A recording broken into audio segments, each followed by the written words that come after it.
barokah. Amin ya rabbal alamin. Dan semua amal baik yang kita kerjakan tadi diterima oleh Allah. Amin. Amin ya Allah, ya Allah. Sebelum saya memberikan sedikit halakoh kepada antum, mohon maaf yang sebesar-besarnya saya nun sewu karena di sini banyak Sesepuh. orang-orang yang lebih tua dari saya. Sebenarnya saya tidak pantas untuk memberikan halakoh. Berhubung saya dipaksa, akhirnya nggak ada yang memberikan. Dipaksa.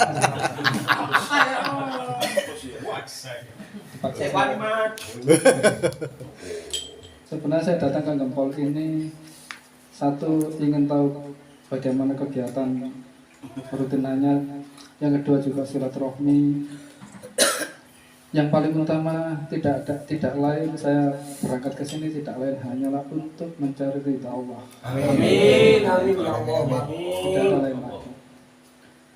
Jadi saya di perjalanan tadi saya dibonceng oleh ilmu. Seandainya saya di tengah jalan terjadi sesuatu yang tidak diinginkan, kecelakaan atau yang lainnya, saya berusaha dicatat kalau Allah ini adalah jihad. Karena saya 100% berniat berusaha untuk niat zikrullah, itu aja. Tidak ada lain. Karena kan saya kemarin di rumahnya ini sudah menjelaskan tentang majelis zikir. Yang mana majelis zikir itu bukan zikirnya tapi majelis zikir. Kalau zikirnya pasti itu adalah amalan-amalan yang bagus, yang baik. Tapi ada yang lebih dari itu. Kalau antum membaca zikir di rumah sendiri, ya bagus. Tapi ada yang lebih bagus dari itu. Kemarin saya sudah menjelaskan tentang majelis zikir. Dan di dalam kitab yang saya bawa ini Sahih Bukhari Muslim. Itu Allah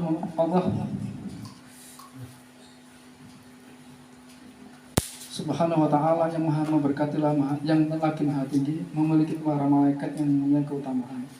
Para malaikat selalu mengelilingi bumi, para malaikat selalu memperhatikan majelis-majelis zikir. Apabila mereka dapati ada satu majelis yang dipenuhi dengan zikir, mereka turut mengikuti majelis tersebut, di mana mereka akan melingkarinya dengan sayap-sayap mereka sehingga memenuhi ruangan antara yang hadir majelis zikir. Amin ya Rob. Masya Allah. Jadi sampai segitu Allah memperhatikan pada majelis-majelis zikir itu seperti itu. Berbeda dengan kita zikir sendirian di rumah. Berbeda. Jadi itu adalah gambaran dari majelis zikir. Jadi kalau antum atau tetangga atau teman-teman antum yang tidak mengerti tentang majelis zikir, berikan sedikit pengertian tentang majelis zikir itu sendiri. Jangan jauh-jauh ke zikir dulu, harus zikir ini, harus zikir pakai jauhan, jangan terlalu jauh dulu. Kenalkan tentang majelis zikir, walaupun dia tidak membaca, kenalkan dulu. Ayo ikut majelis zikir, kenalkan dulu. Jadi dakwah kita itu tidak langsung to the point, kita menggiring sedikit demi sedikit, nggak langsung kita mengajak orang itu langsung zikir, nggak mungkin. Apalagi orang atau teman kita itu bisa dikatakan Islamnya abangan, ya sulit untuk diajak zikir. Jangan sampai zikir selawat aja, ya sulit. Ya kita ajak ke majelis zikir. Isinya apa majelis zikir itu? Ya nanti ente tahu sendiri. Yang pasti barokah. Barokahnya itu ya dapat, kalau orangnya awam, ya barokah, dapat berkah, ya diiming-iming seperti itu. Karena kemampuan mindsetnya, pola pikir teman kita itu ya sampai situ. Setelah dia sampai sini, nah dia akan tahu bagaimana kegiatan majelis zikir itu yang sebenarnya. Lah, disitulah nanti setelah kita membacakan zikir-zikir itu, otomatis para malaikat yang ada di sini, hawa atau auranya, apa yang dirasakan oleh teman kita itu nanti berbeda. Wih, hawanya seperti ini, beda dengan di luar. Nah, dakwah kita tuh step by step seperti itu, sedikit demi sedikit.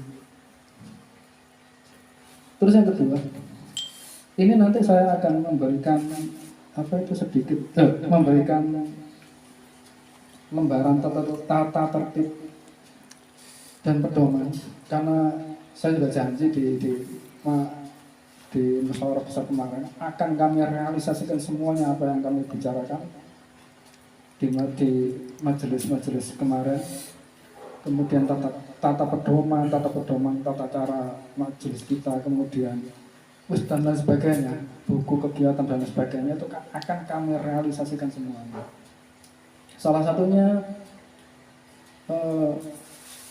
ini yang saya bawa nanti akan kami berikan kepada ketua DPC Gempol, perangkat pengurus. Kemarin sudah ada tiga buku kegiatan, buku daftar hadir, buku laporan keuangan. Sekarang tambah banyak lagi. Jadi satu DPC itu bisa setebal ini. Apa aja itu? Ya, ada struktur organisasi, ada struktur yayasan, ada struktur pusat, ada dan sebagainya, bisa dibaca sendiri. Cuma ini saya tunjukkan satu lembar aja tata tertib dan pedoman pelaksanaan pengajian rutin majelis Jalusan Kabir.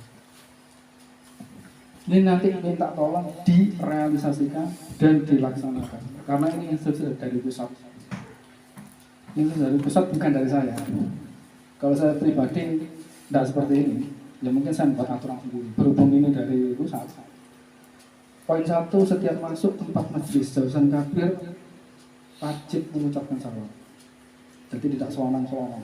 2, dewan pengurus, semua dewan pengurus harus datang tepat waktu sebelum acara dimulai. Poin 3, ketua dewan pengurus harus bisa memimpin pembacaan kitab Jalusan Kabir. Ketua dewan pengurus, ketua harus bisa memimpin pembacaan kitab Jalusan Kabir. Nggak bisa ketuanya, anu jangan batin.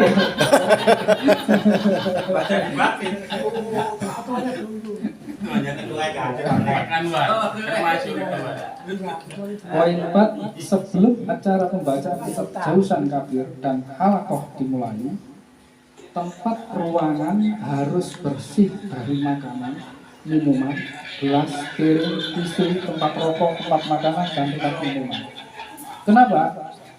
Karena setiap kegiatan pengajian rutin, kalau ada pengurus dari pusat datang, pasti akan dimasukkan YouTube. Lah kalau dimasukkan YouTube kelihatan seperti ini jagongan atau pengajian.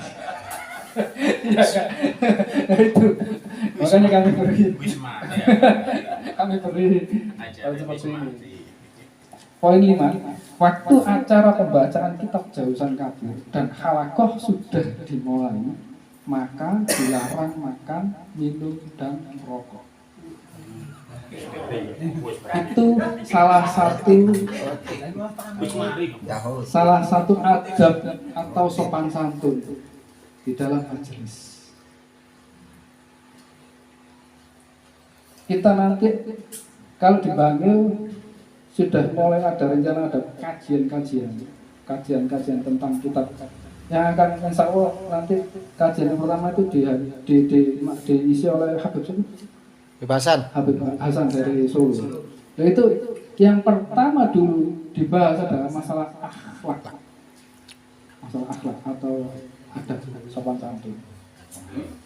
Mungkin antum pernah belajar di masa kecil tentang kitab Akhlakul Banan. Kalau untuk perempuan Akhlakul Banan. Terus ada lagi Taisirul Khalaq.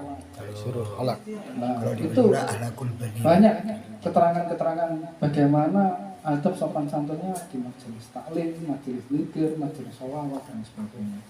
Ada di atasnya itu lagi kitab Tanbihul Ghafilin. Itu kitab tentang akhlak. Di atasnya lagi ada Al-Hikam, ada lagi Ihya Ulumuddin. Itu tentang akhlak-akhlak semua yang lebih tinggi, tambah tinggi. Al-Hikam itu juga Ihya Ulumuddin. Itu tentang akhlak. Kalau antum baca kitab itu, mungkin ya akhirnya bisa membuat pedoman tata tertib ya seperti yang saya bacakan. Poin 6, hidangan, makanan minuman dikeluarkan dan diberikan kepada anggota yang hadir harus setelah selesai pembacaan kitab Jausan Kabir dan Halaqah.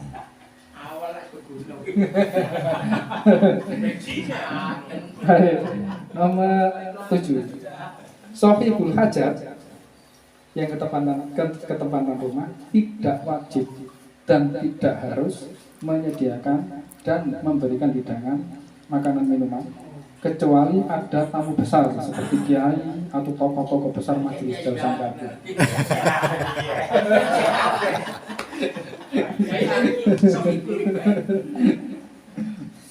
Nomor 8, ketua dewan pengurus bertanggung jawab atas pelaksanaan kegiatan rutin pembacaan kitab Jausan Kabir apabila rumah pengurus lain dan anggota tidak sanggup ditempati pengajian dan halaqah. Maksudnya, seandainya semua pengurus atau anggota dalam satu DPC itu tidak ada yang sanggup, ya otomatis ketua tanggung jawab, ya sama mengaku harus itu. Itu konsekuensi. Kalau ditaruh di makam atau masjid gimana? Nggak ada masalah, yang penting ketua ini omaku cilik gak cukup rek ono makam maren, nggak ada masalah, yang penting tanggung jawabnya ketua itu, kebijakannya ketua. Kita siap. Nggak apa, nggak ada masalah, yang penting kebijakan dari ketua, nggak masalah, karena rumahnya kecil atau yang tidak, ya kondisinya nggak dimungkinkan. 9. Semua dewan pengurus dan anggota wajib mengisi daftar hadir, ini pasti. 10. Semua Sekretaris enggak gowo. semua dewan pengurus pusat, wilayah, cabang, ranting wajib mencari dan memiliki anggota jamiah baru yang dibimbing dan ikut pengajian rutin majelis Jausan Kabir. Fungsinya untuk apa? Kaderisasi. Itu. Itu. Jadi kalau kita rutinan dengan orang-orang masih ya ingat. Ya nggak berguna, bahkan berkurang. Ya kan berkurang. Nah, itu target kami harus mempunyai. Itu instruksi dari pusat. Itu dari pusat harus minimal memiliki satu aja. Satu pengikut jamiah. Untuk seandainya kita sakit atau kita dipanggil Allah ke rahmatullah meninggal dunia, ya penggantinya ini. Kalau kita orang-orang itu aja, artinya berkurang. Contohnya kalau gempol di sini yang berkurang seperti siapa? Mas Dia berkurang. Terus nggak ada pengganti, tambah berkurang. Sebenarnya yang lainnya bisa merantak nantinya, entah ini, entah masalah yang lain dan sebagainya. Terutama teh. Ya kan? Itu. Jadi ada 10 poin yang perlu kami sampaikan. Itu untuk majelis. Kemudian berlanjut pada pembahasan pembahasan yang saya ambil dari kitab Sahih Bukhari Muslim tentang zuhud. Artinya itu zuhud itu meninggalkan dunia, bukan meninggal dunia, tapi meninggalkan dunia.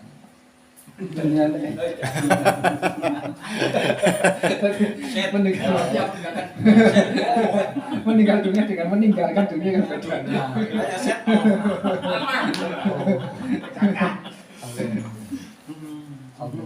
Maksudnya meninggalkan dunia itu ya dipakai tapi ditinggal dulu, nanti dipakai lagi.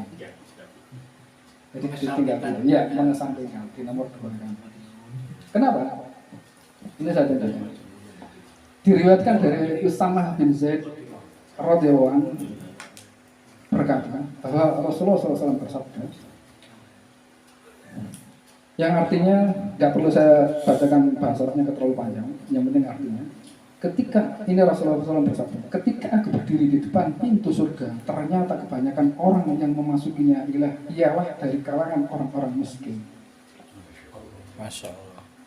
Sudah jelas itu. Ya Allah. Ketika aku ini Rasulullah berdiri di depan pintu surga, ternyata kebanyakan orang yang memasukinya ialah dari kalangan orang-orang miskin. Kenapa? Kok orang miskin? Karena pada waktu sakaratul maut kita sudah tidak punya apa-apa, dunia sudah nggak punya, dunia duwe gak duwe, apa sih kisah? Apa amalannya dihisab lagi sama Allah? Ya sudah, wis kakak panjang lebar sudah. Amalan amalnya berarti masuk surga, amal sedikit ya masuk neraka selesai. Tapi kalau orangnya ini kaya, panjang sekali dan lama sekali. Paling lama hisabnya itu orang yang kaya harta maksudnya, kaya harta paling lama. Kayak kita nggak dihisap.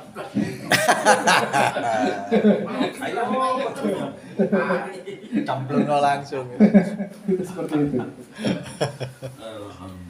Dan saya pun juga ada pertanyaan dulu di majelis saya itu, bagaimana dengan orang non saya PNS itu pegawai negeri, justru itu pegawai negeri itu sangat panjang hisapnya, sangat panjang. Kenapa? Karena dia punya atasannya punya atasan lagi, atasan terus sampai presiden, ya kan? Dan perputaran uangnya itu juga panjang sekali. Iya kan? Nun saya ini ada pertanyaan dulu, maksud saya ini saya buat paham untuk mutolaah seperti itu. Mutolaah. Jadi di dunia memang dijamin sama pemerintah, bukan sama Allah ya, sama pemerintah dijamin hidupnya. Tapi sama Allah belum dijamin. Rasulullah itu kurang apa? Pokoknya kelasnya Rasulullah itu mengatakan, ya Allah, saya berikan kaya. Kaya Rasulullah, sekali doa itu dikabulkan sama Allah. Tapi kenapa Rasulullah itu miskin? Bukan minta miskin. Rasulullah itu kayanya itu hanya untuk dakwah sampai entek. Dakwah tok. Dunia ini kayak dakwah tok sampai entek. Siti Khadijah istrinya Rasulullah juga kaya raya sampai miskin. Bukan genteng kayak hura-hura, tapi kayak dakwah. Itu satu contoh. Orang kaya gimana? Siti Khadijah kaya raya negara Arab zaman itu. Iya, di Mekah.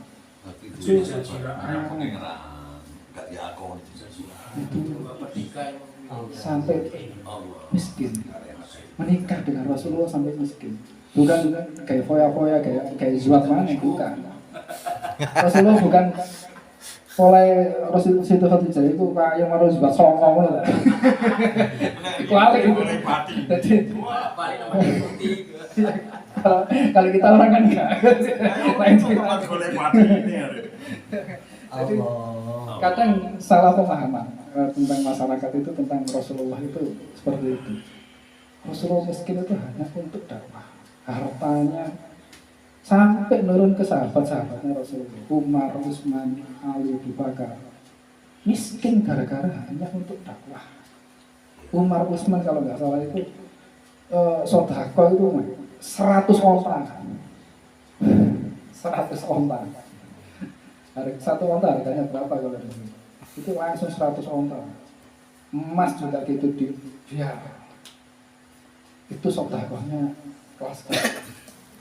Artinya itu ya dinamakan meninggalkan dunia sementara. Memang dunia sementara. Yang abadi itu abadi bahkan. Aku juga melihat para pembesar sedang ditahan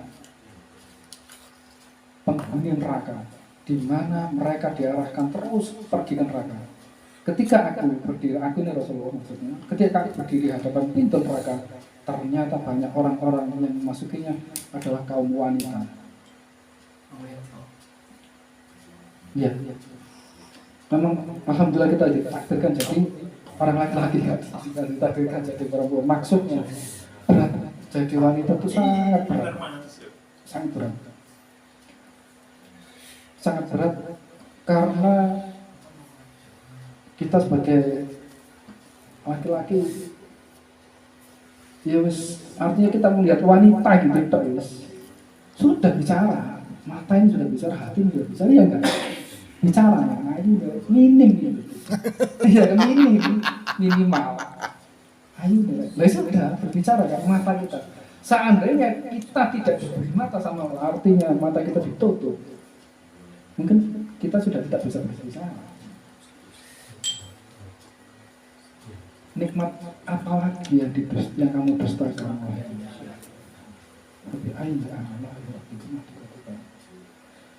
Pesan-pesan seperti ini saya juga memberi pesan pada diri saya sendiri, karena saya juga merasakan kekurangan saya di sini. Nah, makanya saya ungkap pada antum semuanya, ini pesan bagi saya dan untuk antum semuanya juga. Semoga bisa kita melaksanakan apa-apa yang diajarkan oleh Rasulullah. Amin. Merasakan sendiri, ya.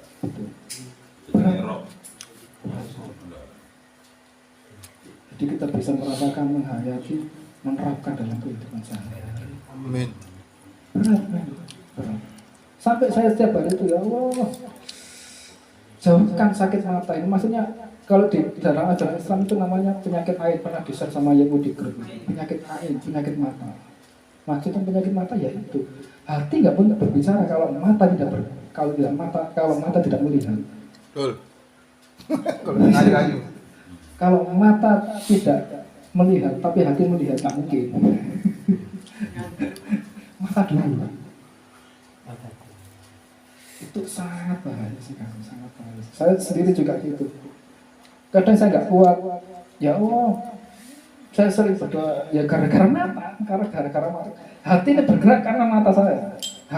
Saya dengki dengan tetangga, saya dengki dengan teman saya karena punya sepeda motor. Ya karena mata.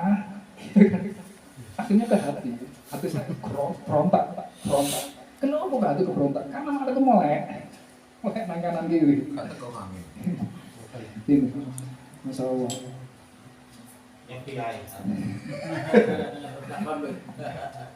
Nah, Islam juga tidak mengajarkan kita seperti orang Buddha harus topo untuk menyepi diri juga.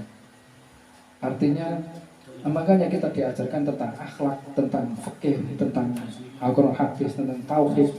Nah, kitab Jausan Kabir ini yang kita baca setiap rutinan ini adalah kitab tauhid dan ketauhidan tinggi. Kitab tauhid dan ketauhidan tinggi. Kalau ketauhidan tingkat rendah itu yang di kitab Aqidatul Awam, itu tentang kitab tauhid itu sama pasodalam, qadirona, itu sifat-sifat Allah. Di situ belum tidak dijelaskan tentang asma Allah. Nah, makanya di dalam kitab Jausan Kabir ini yang dijelaskan adalah asma Allah. Dan asma Allah itu yang kita kenal hanya 99. Pada umumnya orang-orang mengenal 99. Tapi di kalangan orang-orang tertentu, ulama atau orang-orang yang berilmu, walaupun bukan ulama tapi orang berilmu ngajinya agak tinggi, agak dalam, dia tahu bahwa asma Allah itu tidak hanya 99. Seperti malaikat yang kita kenal. Malaikat yang kita kenal 10.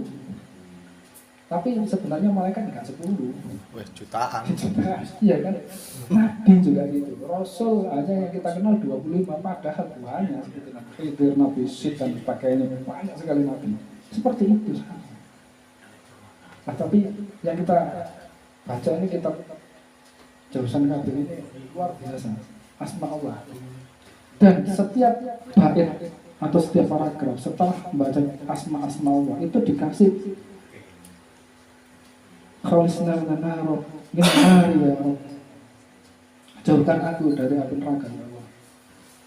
Artinya kita istighfar itu secara tidak langsung, jauhkanlah ya Allah. Jadi setiap hari kita melihat maksiat dari mata kita, fungsi daripada kita membaca Jausan Kabir ini ya untuk memintakan ampunan dosa-dosa kita setiap hari kita kerjakan. Lebih bangga itu kan debatnya di Bangil sudah 1 minggu sekali sudah mulai disiplin, mendisiplinkan diri, mengistiqomahkan diri. Itu salah satu bentuk kita itu mendekatkan diri kepada Allah, kita rendah di hadapan Allah, kita minta ampun kepada Allah. Kalau kita di rumah mungkin nggak sempat, dan kita meremehkan kalau di rumah sendiri, bahkan terus gampang kok nanti dan sebagainya. Tetapi kalau kita di majelis, mau nggak mau, baca nggak baca, akhirnya kita mengikuti. Kan gitu. Ya makanya di sini di dalam kitab ini Rasulullah menjelaskan bahwa majelis zikir itu seperti itu. Majelis zikirnya, Bukan zikirnya. Majelis zikir. Luar biasa majelis zikir itu kayak ngono. Zikire mana? Itu. Mungkin hanya itu yang bisa saya sampaikan sedikit dari saya. Semoga bermanfaat bagi kita semuanya. Amin. Mohon maaf apabila ada kata-kata yang kurang sopan atau tidak berkenan. Akhirul kalam, wassalamualaikum warahmatullahi wabarakatuh. Waalaikumsalam.